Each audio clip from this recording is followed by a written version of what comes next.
Why is it so hard to leave someone who's breaking you? Why does your heart ache more when you walk away from a toxic person than it did during the entire relationship? Why does the pain of leaving feel greater than the pain of staying? It's not because you're weak. It's not because you're blind. It's because toxic love isn't built on real connection. It's built on confusion, and confusion creates addiction. What you're feeling is not just emotional attachment. It's psychological entrapment. You gave so much of yourself that you started to believe the relationship was your responsibility to fix you. Thought if you just loved harder, if you just stayed calmer, if you forgave more, they'd change. But the truth is, you can't heal someone who keeps wounding you. Toxic relationships don't destroy you all at once. They erode you piece by piece, your confidence, your joy, your identity. Until one day, you look in the mirror and wonder, how did I lose myself in loving someone else? And the worst part, you feel guilty for wanting to leave because they gaslit you into thinking it was all your fault. Because every time they hurt you, they came back just sweet enough to make you stay. That's not love. That's intermittent reinforcement, a cycle of pain and reward that creates trauma bonds instead of trust. Marcus Aurelius once said, "You have power over your mind, not outside events. Realize this, and you will find strength." That strength is what I want to help you find today. In this video, I'm going to break down the psychology of toxic relationships. We'll talk about why they feel so hard to leave, the science behind emotional manipulation, and most importantly, how to break free with your dignity, power, and peace. You don't just need to walk away. You need to wake up. You need to stop normalizing pain and start choosing yourself. Every tip in this video is designed to rebuild the parts of you they tried to tear down. I want you to drop this affirmation in the comments right now before we begin. I deserve peace more than I fear being alone. Let's dive in. Number 1, intermittent reinforcement. The most dangerous hook, the most powerful drug in a toxic relationship isn't love. It's unpredictability. You never know what version of them you're going to get one day. They're sweet, attentive, charming. The next distant, cold, cruel. And that emotional roller coaster doesn't just hurt you. It wires your brain for obsession. This is called intermittent reinforcement, and psychologists agree it's the same mechanism that keeps people addicted to slot machines. It's the inconsistent reward that makes you crave their validation even more. You become addicted not to the person, but to the hope that today might be the day they finally love you. Right? This creates a cycle. They hurt you, you stay, they apologize just enough, and your brain clings to the highs because the lows are too painful to face. You tell yourself, they didn't mean it. They're just going through something. I know they love me. But love doesn't hurt like this, and you know it. The Stoics believed that we suffer more in imagination than in reality. Seneca once said, "We are more often frightened than hurt, and we suffer more in imagination than in reality." That quote perfectly explains how toxic relationships trap us, not because they're constantly awful, but because we fear the loss of the person we think they could become more than we fear the pain they cause today. You keep waiting for the better version of them to return, but that version is only a tool. They use it to keep you tethered to a hope that never lasts. When someone gives you emotional whiplash, that's not passion, that's manipulation, that's trauma, bonding. That's the most effective form of control and the hardest one to break, because it doesn't feel like abuse. It feels like confusion, and confusion breeds attachment. Your brain thinks, if I just figure this out, I'll finally earn their love. But that's not your job. You're not in this relationship to solve them. You're here to save yourself. I want you to drop this affirmation in the comments. If this speaks to you, I'm no longer addicted to almost love. Remember, consistency is a sign of emotional maturity. If someone keeps showing you different versions of themselves to keep you guessing, it's not love, it's control. Number 2. Gaslighting. When you start questioning your own reality. Gaslighting is not just manipulation, It's psychological warfare. It's when someone deliberately makes you question what you saw, what you heard, and eventually who you are in a toxic relationship. Gaslighting is used to keep you confused, guilty, and emotionally dependent. You catch them in a lie. They say you're crazy. You confront them with your hurt. They say you're too sensitive. You try to walk away. They convince you it's all in your head. And over time, you stop trusting yourself. That's the most dangerous part. You no longer need them to lie. You begin lying to yourself just to keep the peace. Gaslighting turns your inner voice against you, and once that happens, they no longer have to control you. You'll do it yourself. You'll apologize for being hurt. You'll blame yourself for their actions. You'll silence your instincts just to avoid conflict. And every time you do that, you abandon yourself a little more. But let me remind you of something powerful. Confusion is not love. Love brings clarity, manipulation brings fog. And when someone clouds your reality to maintain control, they're not trying to love you, they're trying to own you. The Stoics warned us about the importance of inner truth. Epictetus said, if someone succeeds in provoking you, realize that your mind is complicit in the provocation. That doesn't mean it's your fault. It means your strength lies in returning to yourself, because the real you, the grounded, wise, intuitive, you knows the truth. You felt it from the beginning. The problem wasn't your sensitivity. The problem was you kept explaining yourself to someone committed to misunderstanding you. You don't need anyone to validate what you live through. If your heart hurts, if your spirit is exhausted, if you had to convince yourself daily to stay, that's all the proof you need. Gaslighting only works on those who've been conditioned to ignore themselves. But now you're waking up, and once you start trusting your intuition again, the game is over. You were never crazy. You were being emotionally manipulated, and now you're breaking the cycle. Number 3, trauma bonds. Why you feel stuck, even when you know it's toxic. You know it's hurting you. You've cried yourself to sleep more times than you can count. You've questioned your worth, your sanity, and your strength. But still you stay, or maybe you've left, but your mind keeps going back. That's not weakness. That's not love. That's a trauma bond.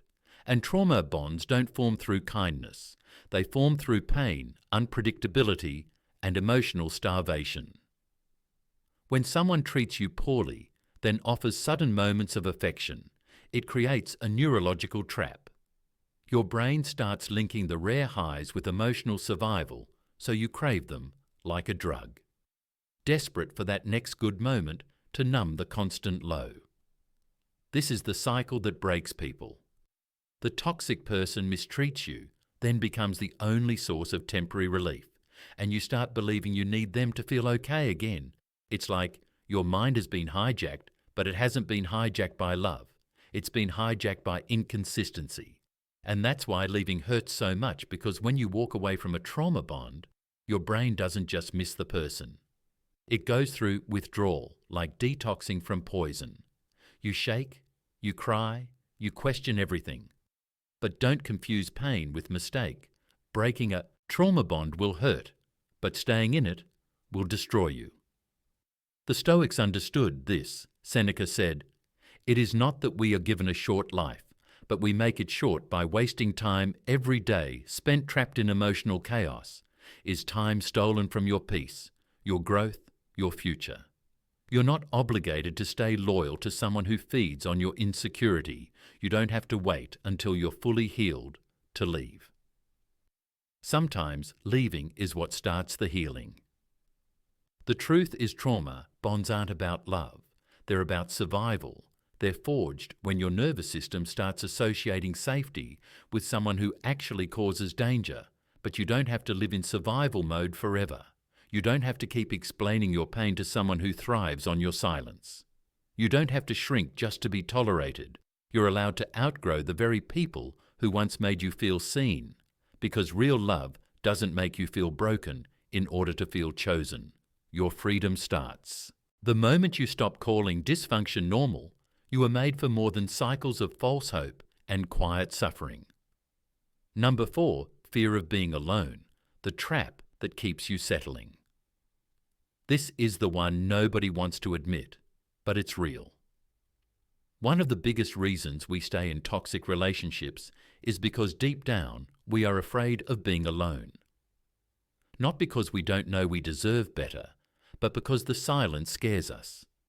The empty space where they used to be, the texts, the calls, the drama, the chaos, it becomes part of your daily rhythm. And even though it hurts, it's familiar, it becomes a strange comfort, and that's the trap toxic people feed on. That fear, they know you've built routines around them, they know you've made emotional investments, so when they give you just enough to keep you from walking away, they're not loving you, they're managing your fear. They're betting that your loneliness will keep you loyal. But here's the truth. Peace will always feel lonely at first. When you've been used to emotional noise, and growth will always feel like abandonment. When you've never been shown healthy love, Marcus Aurelius once said, "Nowhere can man find a quieter or more untroubled retreat than in his own soul. That's what you must reclaim." The problem isn't that you're alone, it's that you were never taught how to feel safe in your own presence. You weren't shown that solitude can be healing, not haunting. And when you learn that when you start rebuilding your inner world, no one can use your loneliness against you. Ever again, think about this: would you rather be alone in peace or together in pain? Would you rather sleep beside someone who makes you feel invisible, or stand by yourself, knowing you're finally rebuilding your self-worth? Being alone isn't the enemy being connected to someone who damages your soul. That's the real danger. You're not afraid of being alone. You're afraid of being forgotten. But brother, peace doesn't forget you.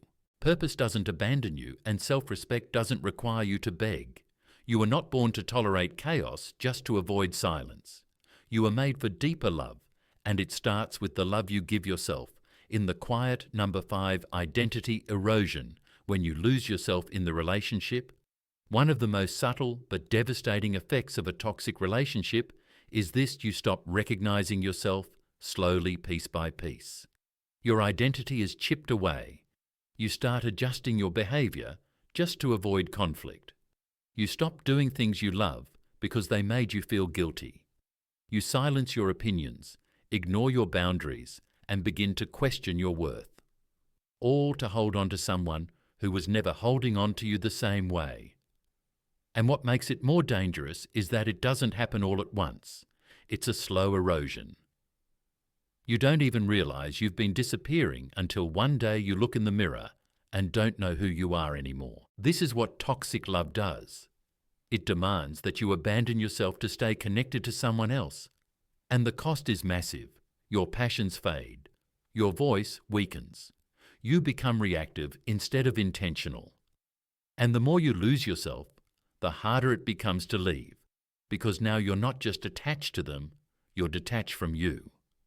The Stoics knew the value of protecting your inner self. Epictetus said, "Know first who you are, and then adorn yourself accordingly." But in toxic relationships, you're forced to adorn yourself in someone else's expectations. You wear masks. To keep the peace, you minimize your needs. You become a version of yourself that fits inside their comfort zone, but never your own. Let me be clear, real love never requires you to become less. It never asks you to shrink. The right person will challenge you, yes, but never erase you if someone can't love you with a voice, with opinions, with boundaries. They don't love you. They love control, and brother, your identity is not negotiable. You don't have to keep compromising your soul just to be accepted. You were never meant to trade authenticity for attention. Healing begins when you stop asking, "How do I get them back?" and start asking, "How do I get myself back?" Because the most powerful love story you'll ever write is the one where you return to you. Number 6, the addiction to unpredictable love.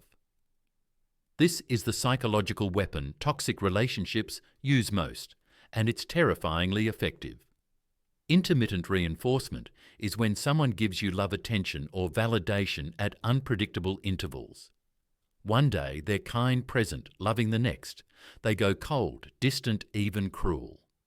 You never know what version of them you're going to get, and because of that inconsistency, your brain goes into overdrive.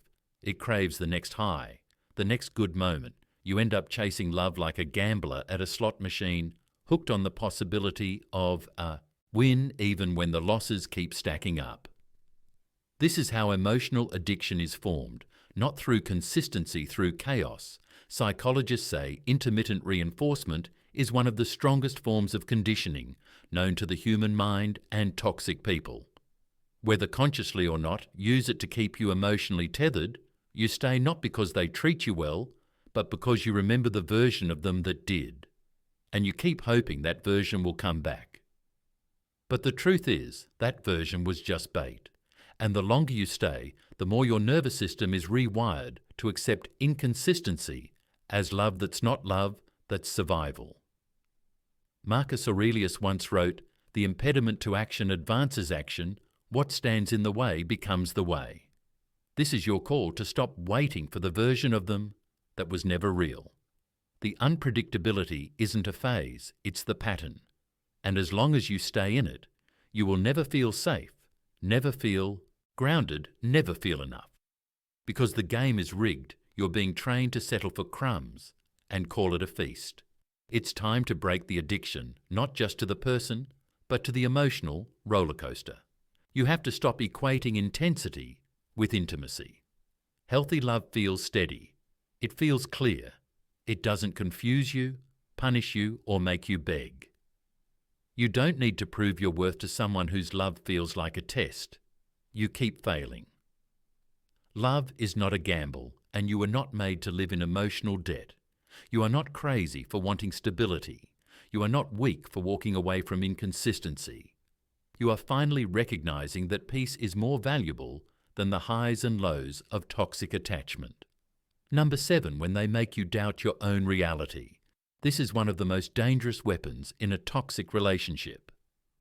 Gaslighting is not just lying, it's manipulation that makes you question your sanity. It's when they do something wrong but make you feel like you're the problem for reacting.